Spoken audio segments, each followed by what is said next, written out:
Tu whamanat pe tau alfabeti, E ko tau lau pe, Arifa, peta, imela, tareta, he, vau, saini, keta, teta, Teta, iota, Iota, kafa, Kafa, la meta, Lameta, mema, Mema, nuna, Nunu, tameha, Sameha, aini, Aini, pe, Pe, kofi, siate, siate, kofi, pesa, Pesa, sini, Sini, ya tau, Tau, Ia ora nge ka tau ki lau loto ange, Tau ki ai lau loto ange pe tau mea.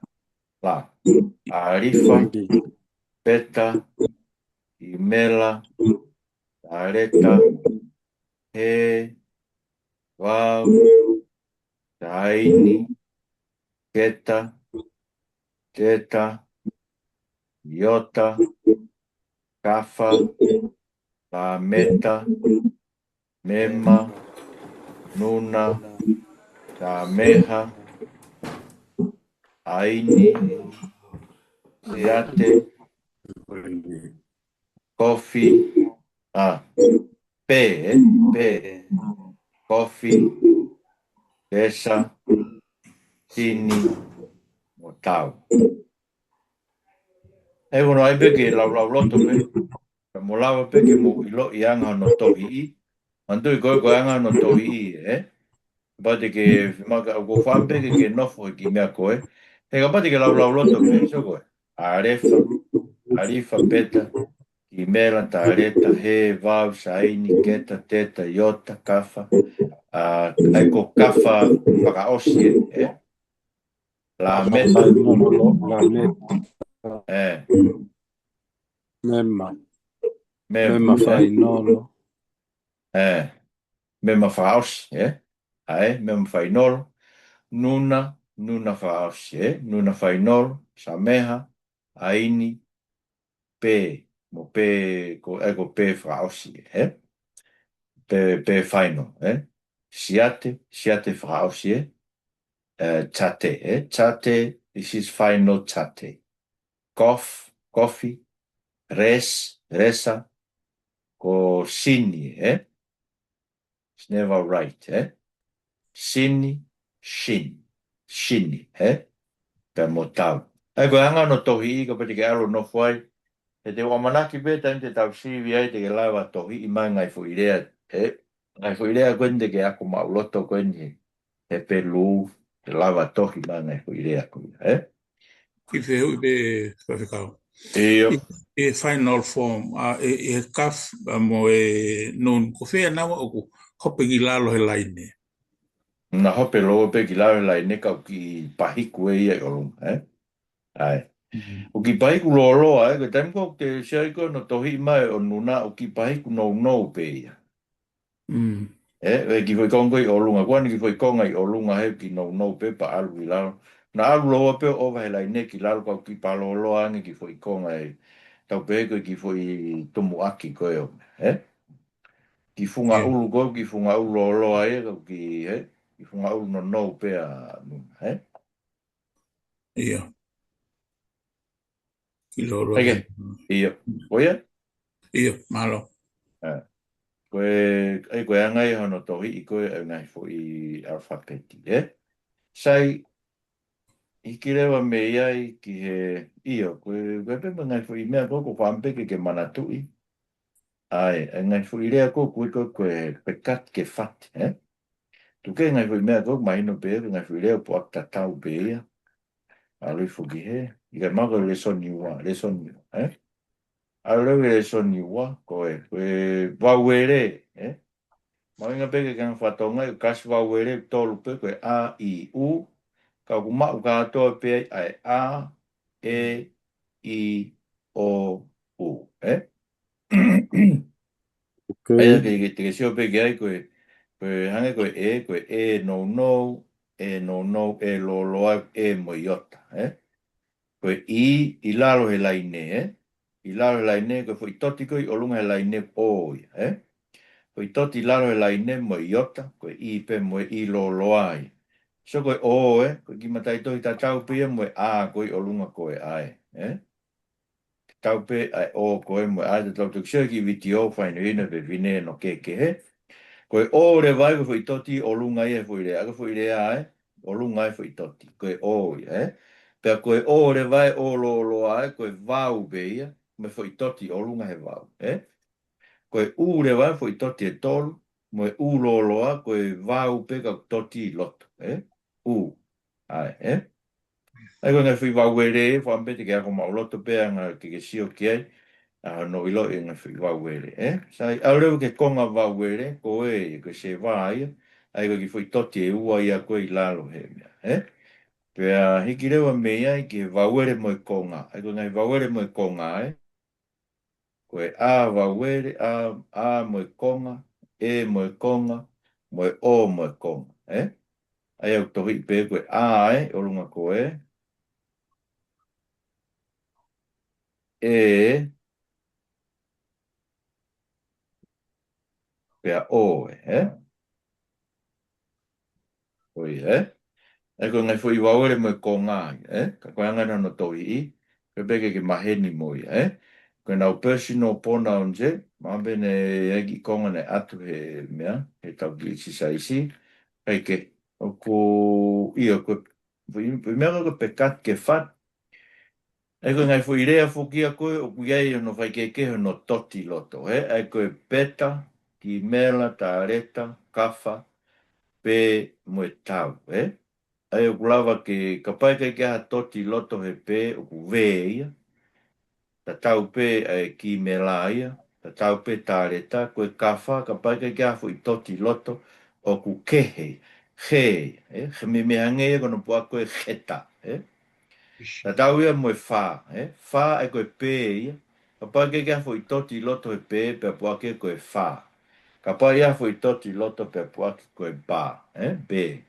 Ta moe tau, ta tau pe pua ke ta. Ai koe fu I tolu pe koe peta, moe kafa, moe pe.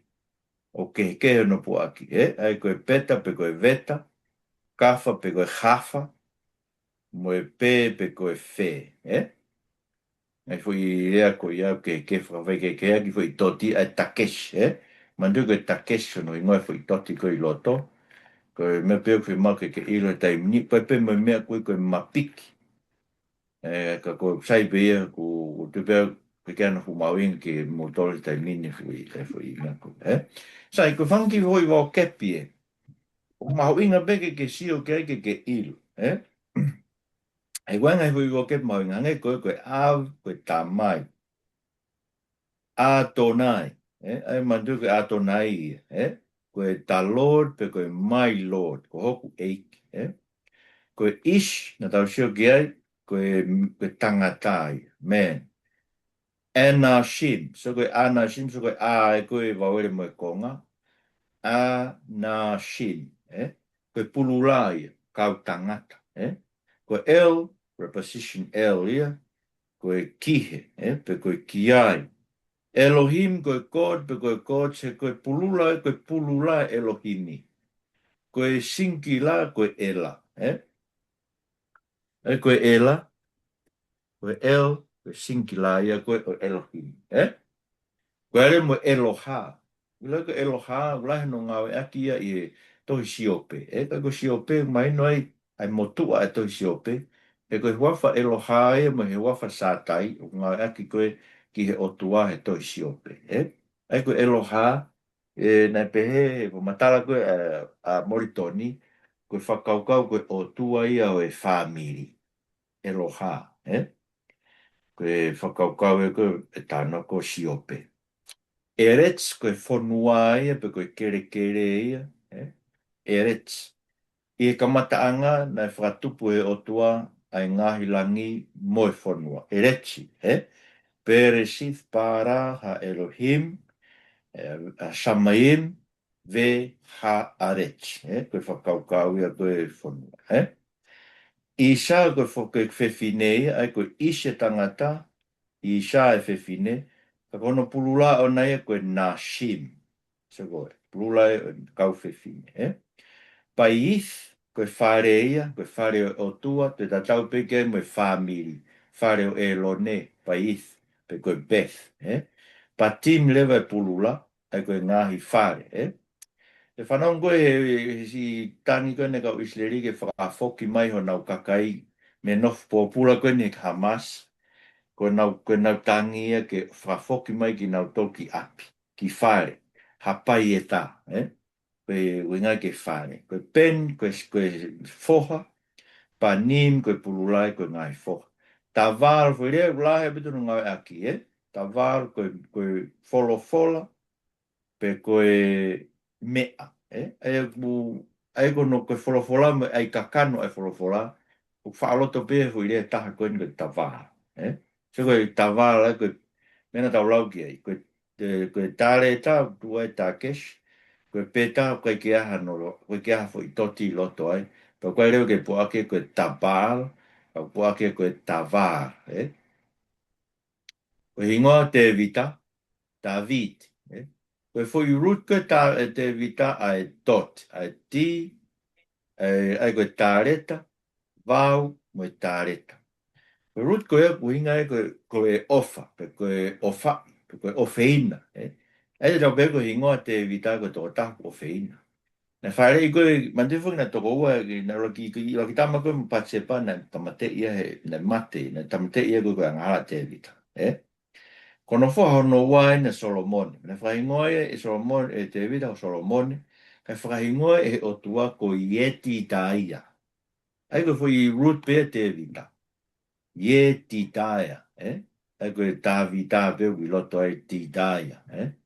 Ai ko no uhinga ko e ofeina asiho. Pe ko e pere asiho. Ai ko no moni ko te vita pe ka kuneanga whaka tānake kia e ia. Tavitia. Yeti taia, Koe ingoa ia, pe ko seti taia, he riu koa moritoni, pe ko whakaukau ingoa te vita koe tō taha ko feina, pe koe pere, mwhai riu moritoni koe pere ai o tua. Ai koe wingai e ti taia koe no aika Solomoni. Ai koe, e seke, e whakau whake ai o tua ega te vita. E kai ke hiki ane o whāna mea te ia, ai koe hiki na Solomoni. Ai koe mea nei hoko, ne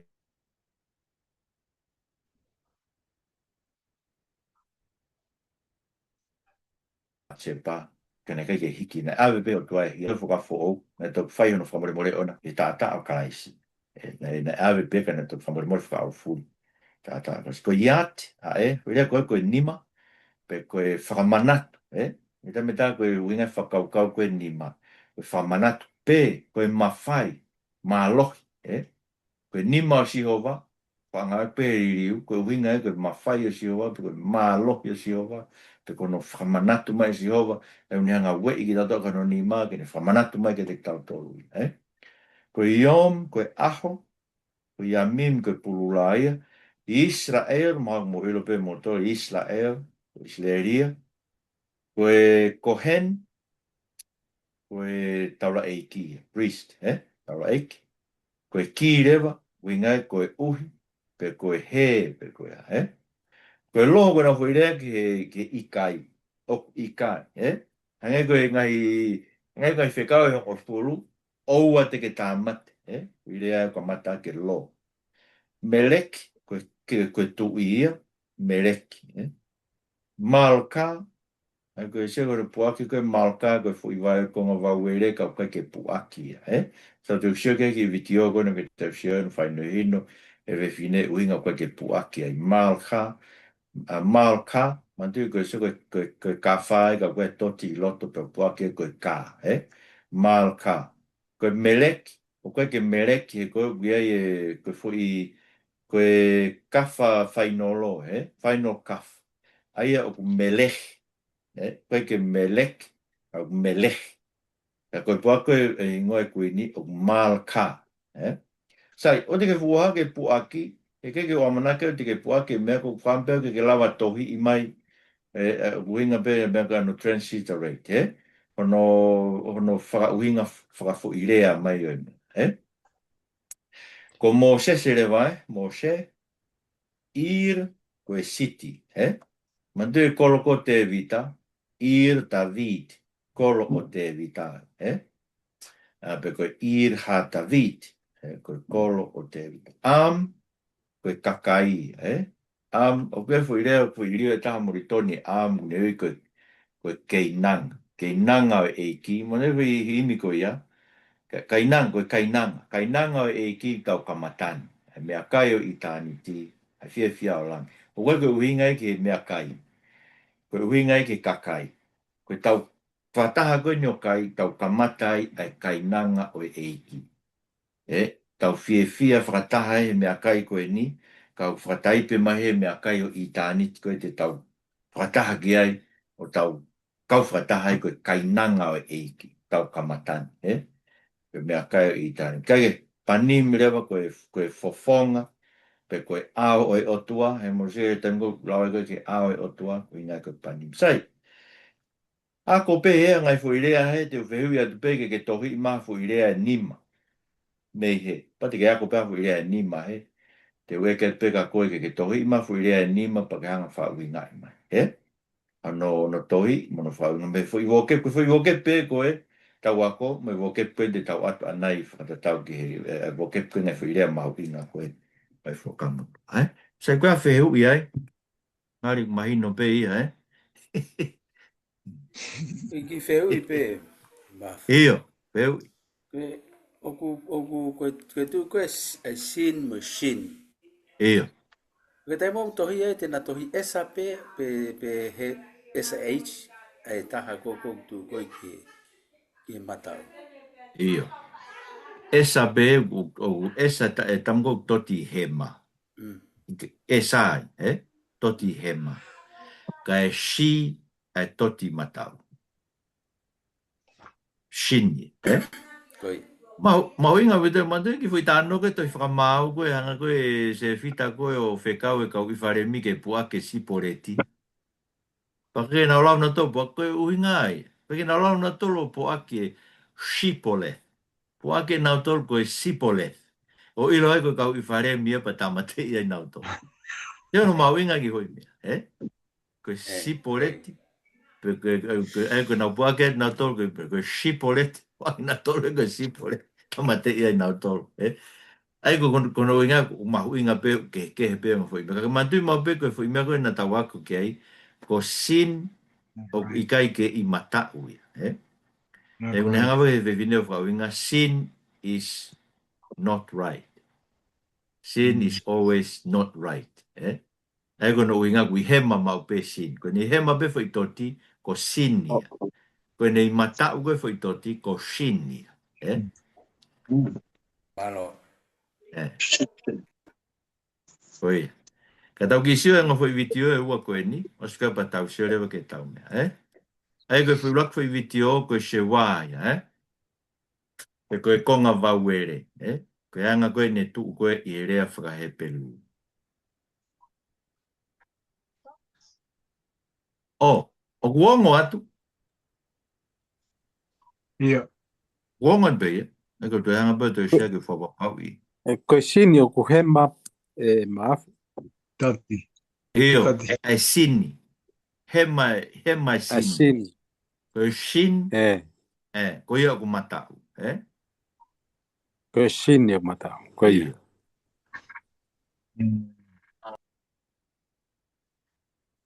Ko hanga o, Mana saya nga koe ai, Ia.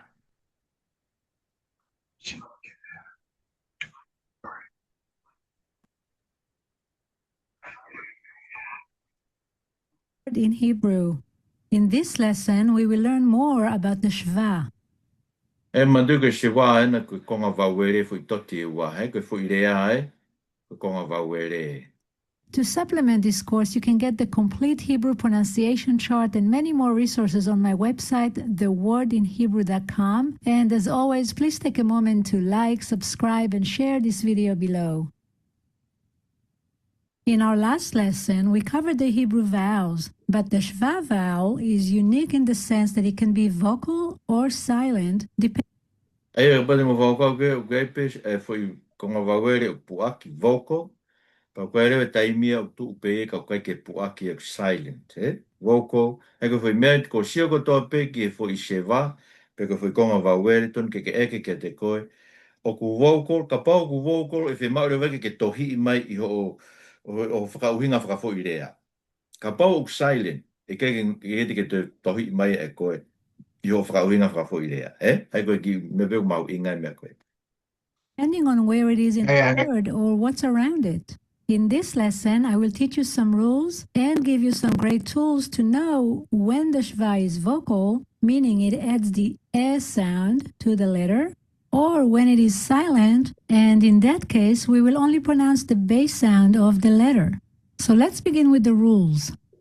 As I mentioned in lesson 2, a shva at the start of words is always vocal, meaning it Ega pada mo siga ko shewa ko tu ko foi konga wawere ko tu he kamata anga fo i rea. O pau ke puaki e, o pau ke tohi ia i o whakauhinga whakafo i rea, adds the e sound to the base sound of that first letter. Let's look at the word for in the beginning or Genesis as an example. Here you can see that we have a shva vowel at the beginning of the word. First, we need to know the base sound of the letter and then add the sound of the vowel to it. The base sound of bet is b. A shva at the start of a word makes e, so together we have be. And this completes the first syllable in this word. Now let me break here for a second and explain how syllables work in Hebrew. A Hebrew syllable can have up to 3 letters, but only 1 vocal vowel, and in some cases up to 2 silent shvas. Eia ko silapa Hepelu, o ku ia e foi ulawa pe ke e foi rea e foi matai tohi e tolu, Ka koe foi tahai, koe foi wawere. Koe whakaukau e pe koe foi konsonani te taha, koe foi wawere taha, In my transliteration system, I use a forward slash to separate between syllables and a dash to separate between base sounds within a syllable. Another important point is that a Hebrew letter can only have 1 vowel at a time. Now let's get back to our example. So again, since the bet is the first letter of this word, the shva is vocal, so together they make be, which is the first syllable in this word. The next syllable is re, and the last one is shit. So altogether we get be, re, shit, bereshit. And that's the first word of the Hebrew Bible, meaning in the beginning. I will explain in more depth how to break the syllables a bit later in this lesson and when we get into lesson 5 and start reading words together. For now, we will continue to focus on the shva. The next rule is that a shva at the end of words is always silent. In that case, we will only pronounce the base sound of that letter. Let's see an example with the word for king. We can see that we have a shva at the end of the word, but as always, we will start reading from right to left. The base sound of mem is m, plus an e vowel makes me. The base sound of lamed is l, plus an e vowel makes le. The last letter here is chaf sofit, with the base sound of ch. A shva at the end of a word is always silent, so we only pronounce the base sound of that letter, which is ch. When we put it all together, we get melech, melech, which means king or a king. The next rule is when we have 2 consecutive shvas in the middle of a word, the first from right to left is silent, and the second will be vocal. In this word, we have 2 consecutive shvas in the middle of the word. And E ka pai tu whakataha hanga foi konga wawere. Koe foi konga wawere ulua kipe is e vocal, e pronounce, Pe foi konga wawere hono ua. I kai whamai mo. Ai e puake ko I ik te vu. E silent e foi wawere u konga wawere u aki kai vocal foi konga wawere hono ua. As always, we will start reading from right to left. The base sound of yod is y, kind of like what a y would make on its own, plus the e vowel makes yi. The base sound of chaf is ch, and since our first shva is silent, then we only pronounce the base sound of the letter, which in this case is ch. Since a syllable in Hebrew can only have one vocal vowel, and we already had that vocal vowel on the yod, the base sound of the chaf will close the syllable. Therefore, our first syllable here is yich. Ia, na tau sefu ane nai ko foi, na pe ko foi konsonani te ko tope e ia na foi wawere, O kau e penga e konga wawere. Ka koe foi silapa ko tope, e lava ke ia e foi konsonani te ua mo wawere ta. Pe koe foi konsonani te mo foi wawere. Konsonani te mo wawere, Ia ko ne tu koe silapa ko konsonani te wawere, te konsonani te wawere, o glawe koe silapa mapuni pe koe close syllable e. Koe silapa kua wa open syllable e, pa moe, Fui mea koe. Koe ai, koe fui silapa koe ku ai mapuni, kai rewa ke pu aki, ai koe kono inga fo me tala mai koe smua mua kegi fui wawere koe, pe tāpuni mai fui silapa ia e he, kafa, Ko ia kai ke puake foi wawere koe, foi konga wawere koe, e tok puake ke foi wawere koe. So, the right is always silent, the left is vocal. E foi se wā koe ke tau aku tau matau, man huk tau lau mei he ki he, e whakalongoi, silently. Foi konga wawere koe, hoko atu ai.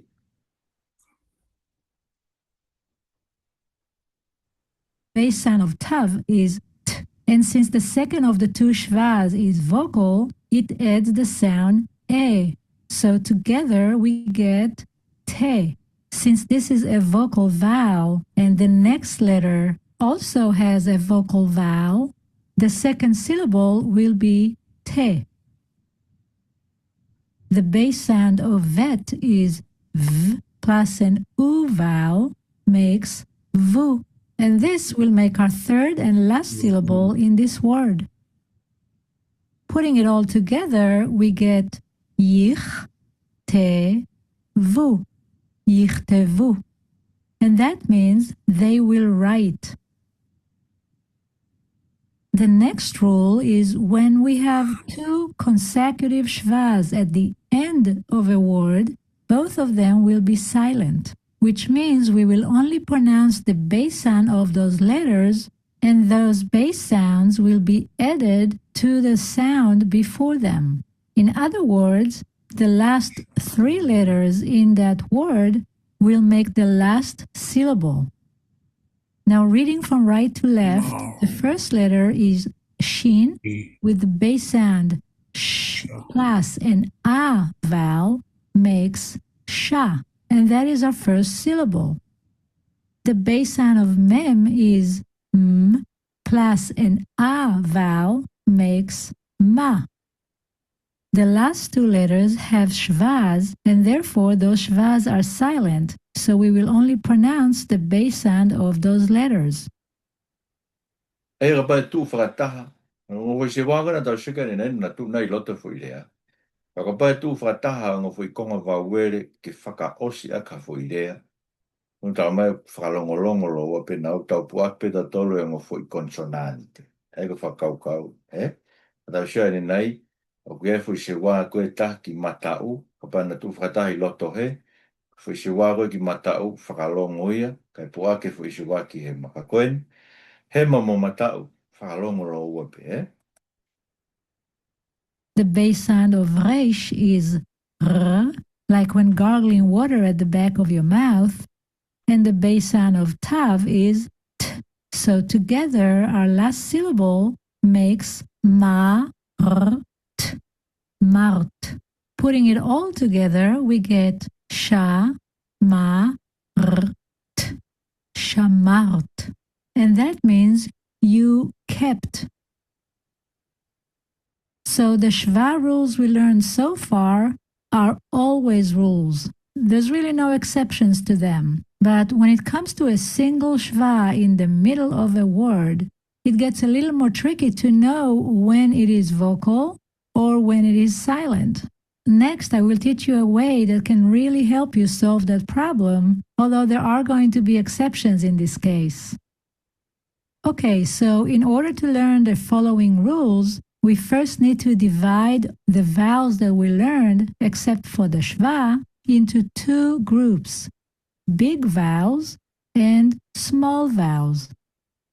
Ai mo ke nga ilo ko vawere tape ko vawere lo ai, ko vawere la lahi, ko vawere no o ko vawere iki. He tokonio ilo fa ke ai vawere lo me vawere iki, ki hono puaki pe ikai ke puaki.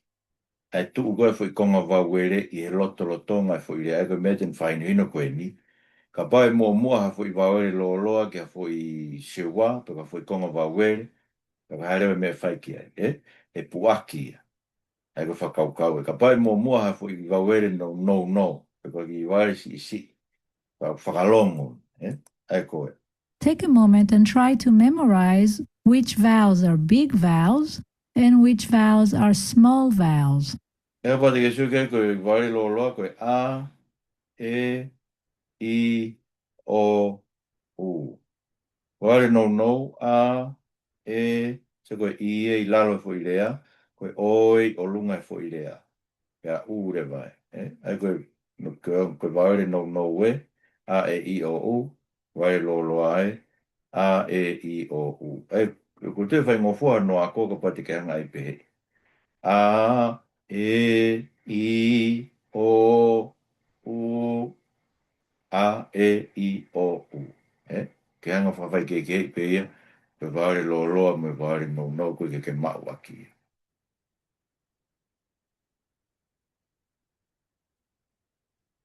The first rule for a single Shva in the middle of a word is that if there is a big vowel before a single Shva, then that Shva is vocal, meaning it adds the E sound to the base sound of that letter. In this example, we have a single Shva in the middle of the word, and the vowel before it is a big vowel.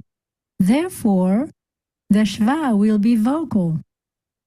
E koe, ko vare lo ai, o I mu aia he fo I konga vawere, pa koe laore pa koe tutunia ka paure e mui ata fo I konga vawere fo I vawere loa, pe o puaki, vocal. It's a vocal shewa if it follows a long Hebrew vowel. So reading from right to left, we have lo, me, dim. Lomedim. And that means they are studying. Now, if there is a small vowel before a single Shva, then that Shva is silent. And in this case, we will only pronounce the base sound of that letter. Here we have a single Shva after a small vowel. So in this case, we will only pronounce the base sound of that sin, which is S. E koe, ka parewa e mui mai fo I shewa, e fo I konga vawere I ki fo I vawere no, pe au whakalongo pe. So if the shewa follows a short vowel, then it is silent. If it follows a long vowel, then it is vocal. If it follows a short vowel, it's silent. Ai ka pai mui he vawere no, pe au whakalongo pe. And since having a silent vowel is like having no vowel at all, that sound will be added to the sound before it to create one syllable. Reading from right to left, we have Yisrael. Yisrael. Yisrael. And that is the Hebrew word for Israel. So again, here are the two rules together to help you memorize them. Now, as I said before, there are exceptions to these rules. One exception is that when a single shva is under a letter with a dagesh, meaning that dot inside the letter for emphasis, regardless of other rules and in most cases, that shva will be vocal. Now, this could also happen when the dagesh is under the letter before the shva or on both. E maduga foi toti e gana tau tāno ki ai, ka pai asa foi toti I loto he foi konsonanite, ta tau pepe koe konsonanite tu whakataha, koe ana foi takesh, foi toti. Koe se wā koe ia pu woko, pu aki, eh? E koe sio pepe koe foi toti loto foi rea kua se wāi, mai le vai pake tohi mai foi konga wawere koe eh? So even if we have a small vowel before that shva, if we have a dagesh on the letter before the shva, or on the letter of the shva, or on both of those letters, that shva is most likely to be vocal. In this example, we have a single shva in the middle of a word under a letter with a dagesh. Koe so koe mem, me ma, koe giano foi toti loto foi takesh. Aia koe foi konga wa were lewa koe, ena tau lau ki ai, ku pau ke pu aki, o pau ke tohi I mai ia, tam koe te ke tohi ai, I o whakauhinga whakafui matai tohi, e foi lea, e la me de ni, la me de ni, e kono wi, koe tutunia, mea koe ni aspa foi takesha, foi toti loto foi konsonanite, o tuai a foi konga wa were, ko pau ke pu aki e pe tohi, Even though the vowel before it is a small vowel, that shva will be vocal because of the dagesh. So reading the word from right to left, we get la, me, de, ni, la medeni. And that means teach me. So this is it for the shva vowel. I know this was a lot of information in a short time, but I hope this will help you understand when the shva is vocal and when it is silent. At least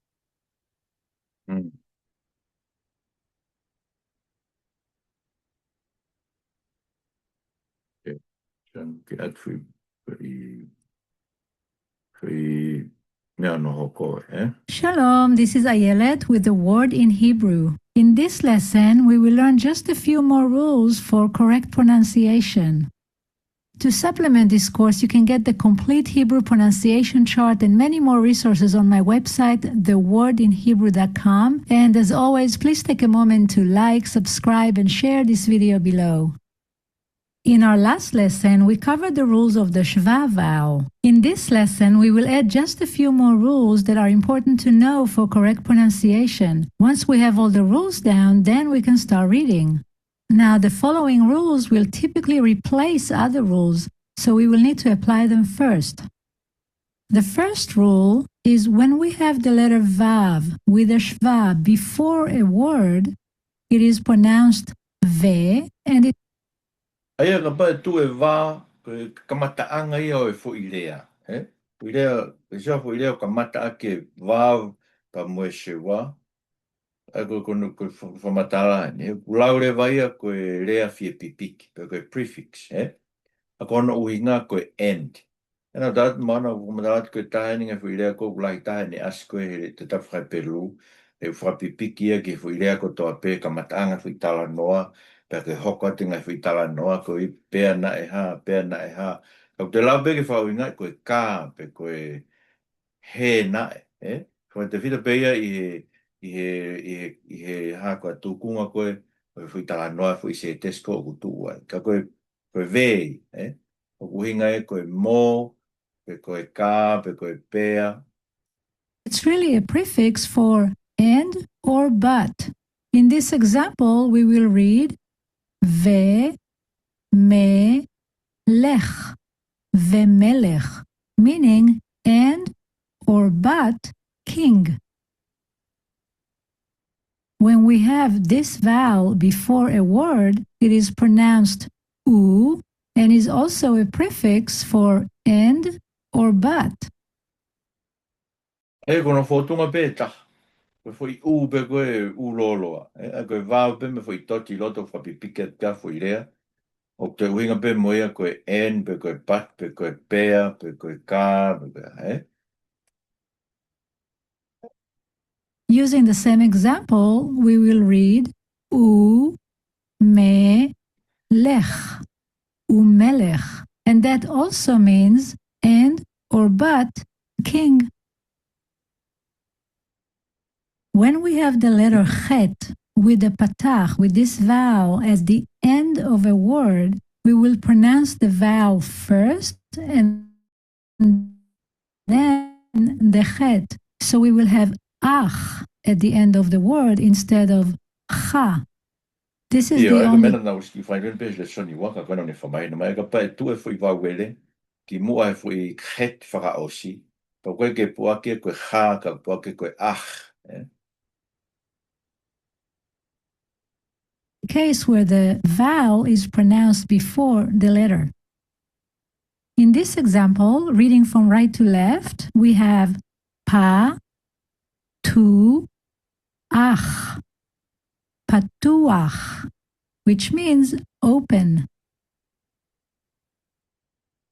A yod without a vowel becomes a part of the vowel before it, so it adds a y sound to it. For example, this will be pronounced e ka pai bay. tu taha pe i oti ka koe ka no fui wauele nei lara mana na tau pe koe tahe tu tu ni le whai pelu koe fui konsonani tiko tau pe koe ano fui wauele ka pai tu taha pe i o taha ia koe ka fui wauele i ai pa kaure vai e fui wauele koe i mua i ai ange koe koe pe ka koe koe tu wai koe ai iot pe a pe i le vai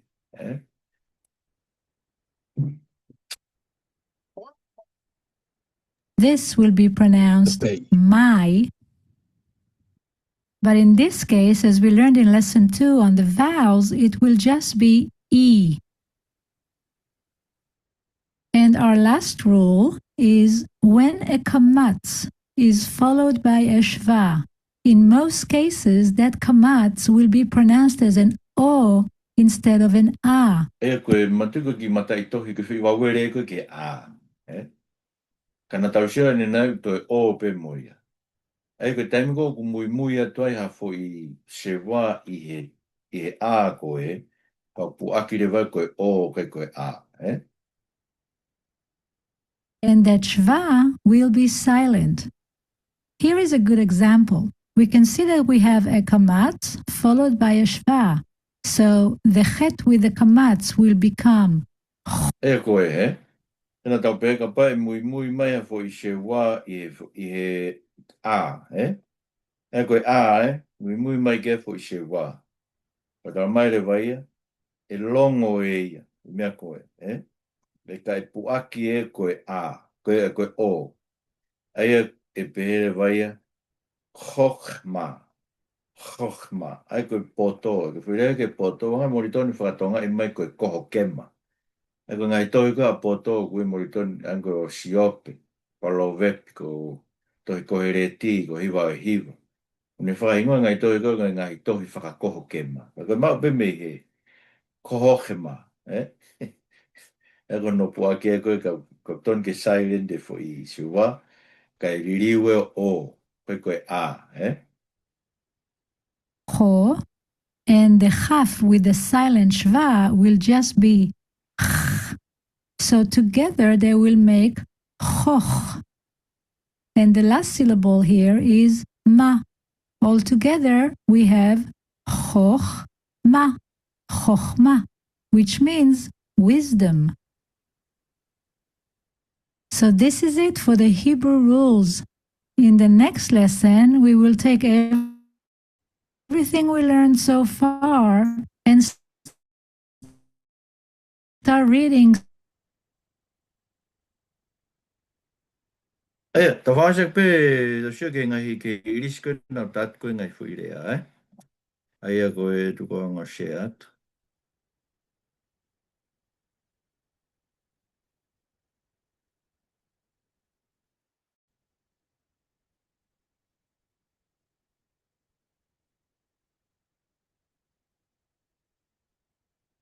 Eh? Koe whirea ura ki koe geset. Geset. Koe kono tohi I, Koe keta, pea pea sameha, pea tareta, Ai ko whaamuke ke lava tohi ima no whapalangi, tohi ima no Hepelu, pa ke talamai koe haifo I rea, Koe translated loving kindness, mercy, steadfast love. Kono uinga ngai whire whakatonga ku translate kia he liu koe ni mauwhai. Alo ofa koe mes, koe tauhi rea. Tauhi fuakawa koe to koe whamo oni rea. Koe ne whai mo oni, koe tōnunga. He koe whirea koe ni, koe tatau e mai akape he whakafo. Koe ofa ia ai otua, ai koe ku hai mai ake ne kovnani. Ai koe ofa koe, hai koe ne manatu koe ne kovnani, koe mo e parahami mo e sake mo se kope, I no fuka hai seri koe ispite koe keseti. Koe ofa ia e otua, o ku hai mai ke te tauto, koe koe ne kovnani te. O ku neo whai ki tauto. Ai koe kovnani te koe no whai a kalaisi, o ku hai mai ki tauto le keseti. Ke te tauto ai otua a ki ai ne keseti, e ne ofa, Koe ne keresi. Ta. Ka koe whirea kehe ke keresi. Ngai whirea wha. I Hepelu ke ofa ai koe keset, raham, ahav, koe gen. Ege, koe keset, o mahu inga taha ke te tautolu i Shalom, hau mo whanau mo toloi, whanga ape ka usleri, hanga na urea malo e lerei, ka koe whakaukau e. It encompasses wholeness, completeness, well-being, harmony with God and others. Ka whakaukau e. Koe merino, koe tu maari, koe lava mea, koe lerei e mea kotoa pe, koe ikuna. Whakaukau e, koe whainga merino ku mau me otua. Aia koe whainga tukunga mo uie nia te tautoki a usia, I he nofo mau mo ki tautolu ai otua. Ai ko whakaukau pe koe taim koe tau nofo ai mo otua koe I he whatupu fo ou, pe koe tau nofo me otua I he vani, koe shalom, whakaukau e shalom. Katos, uhinga ia koe holy, pe koe set apart, sanctified, for a divine purpose. Ai koe hao, ma oni, anga tonu, topu tapu, pe koe tapu, ma wahe, whakatāpui. Koe tu ungai o otua, mo ka kai koe ne whiri kono ka kai tonu o ona. O kunau koe katos, ai koe kofi, a tareta o mo sin, katos. Katos, ia koe sin, katos, Ko wharea hoko ko emuna. Emuna, koe tui, koe tui ki ai, koe whalala.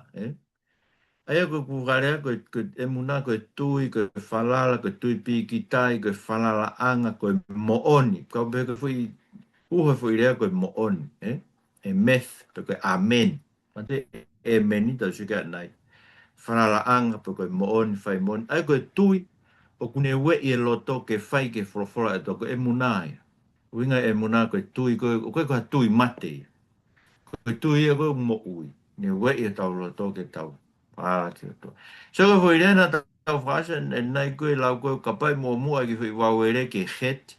Pau koe ke puaki koe ruha, ka puaki koe ruach. Koe koe sta mai pe koe, Ai koe hoi rea koe ruach o uhinga ia. Koe lau maari e pe koe spirit, wind or breath. Referring to the Holy Spirit of God's life-giving. Pa ai koe lau maari e, pe koe manawa, pe koe matangi, pe koe haviri, ka tau katoa pe. Koe lau maari o e otua, pe koe lau maari e fuaki mo ui o e otua. Ai koe whakaukai ruach. Koe tōra, ai koe whiria hoko e tōra, ma mo whanope mo tō e whakaukai tōra. Loa pe koe instruction, pe koe direction, referring to God's guidance for living. Ia koe lao, akonaki, paino hino, tā ki hala. Ai koe whorofora e o tua une whainuni ki tau tau ke mo ui. O te ui whak mo ni mai puka koe tōra, koe lao. Koe te shuva, koe whairea ke whakatomara, repentance. Literally means to return to fellowship with God. Ka kono ngai riri ue. Koe whakatomala, koe tafoki, koe whakafoki. Wherea koe sa miwa tolu, koku lau maari e kune whakafoki. O ku inga ki e, ne o mai whakatomala ke te tautou ne whakatafoki. Koe ngā ue ai otua, koe whakatomala, koe ngā ue tautou ka koe ngā ue ai otua. O kune whai ke whakatafoki ai anga hala ke whiohi moia. Shema, mamu whanau pe Shema o Israel, e rohi Atonai, e lohe ka Atonai he chat, ko Shema ya Israel, whanongo mai, translated to hear, listen, but implies hearing with the intent to obey and take action. E koe whanongo, whakaongo, whakawaivai, talangofua, koe whakaongo ke wholawhola o tua, ai e whaha ke talangofua. Koe perit, koe perit, covenant, meaning a formal bond or agreement between parties, most significantly between God and humanity. Ka kohanga whakawai ke hei koe koe fuakawa, mo kovna anite, mo e whahi e kovna anite. Koe whirea koe alma o pe e peritia mo whirea koe karat, koe whahi. Whahi e kovna anite, mena ka whamatala ke nai, koe area pau kono inga ta. Aia koe fuakawa ai otua ki hono kakai, aia koe fuakawa whai toko taha pia e otua. Hanga ni whakau na whaike e parame koe se nesi whai taha ni mana e mohe e parame ia kai whakawa e tua teni ange whanua maana. Mo whakau fo o koe se na mai vai tau taha e koe whakawa e koe teni o mai ni lao tohi tau loto pe reken toi mana tua tau ngahi angara koe whakawa e whai tau taha pehe o tua. Koe ke ha mea ia te tau whakawa ta toke tau whaiki ai. E koe ngo whakawa, koe ngo klasi whakawa koe nani te whakamotua koe whakawa whai tau taha e o tua pe mo e whakawa whefua kawa ati mono kakai. Ai wia tau ia koe rewa e whatongia ia o whakawa ke kakai ke whai he whakawa. Hange koe whakawa koe i sai nai. He whakawa koe i sai nai. Wau si owa ko motoa na o mai ki motoa me i spete mi whare pōpura koe ai e ona e aha o tua ke ho wakia. E koe whakaukau ia koe whakawa e o tua na ni o mai o tua ka whakawa mo kakai te nau tauhi nau tua. Koe whakawa whi whakawa aki ia me whakawa whai toko taha. Wa mege hanga ilo koe ngā koe whuirea whakawa o guia no whaunga eua. Koe whakawa koe whai mai a karaisi ke te tau toru koe whakawa whai toko taha pia o tua koe e peu ni tala mai tene hanga whamle more tau ngai hanga. Nefesh, ai koe whuirea ke soul pe koe living being e kono whakatonga e koe mo ui. Lau maari e koe kakano mo ui koe kakano. Koe mea nui na hoko ke tangata he hoko ke manawa e o tua kamataanga. Na tau hoko mea e fu koe manawa mo ui. Hallelujah, mau mo ilo pe mo tolu. Hallelujah, kono ui ngā pe koe whamalo ke eiki, whawhetai ke eiki. Koe tau tāria ke ngai mea ko tō pe whai mai e eiki. Ai le rei mo e kovi whatou osi. E koe ne tu e koe sāme. Pe koe le rei pe koe kovi. Hallelujah. Whai mai koe amen leva. Kono inga reno da atko derive from the same root of emuna. So be it, pe koe truly, pe koe confirm. Ako no moni koe emeni, mo oni, o kou tui ki ai. Ke hoko o pehe, pe koe ofa ke pehe. Koe tau rea ia o whai ke ngai tala ofa ko tau pe whai mahe o tua. Tau lau pe tala ofa e tua, amen. Koe amen. Rea whaas leo koe ato nai. Ai koe uinga ato nai, e hoku eiki, tangata eiki.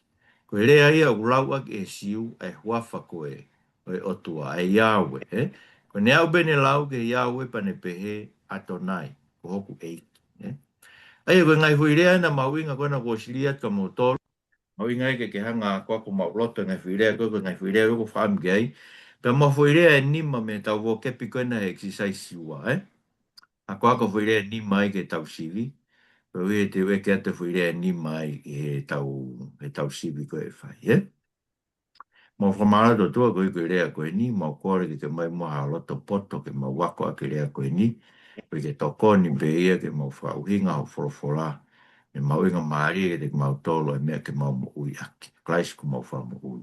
Amen. Amen. Wow.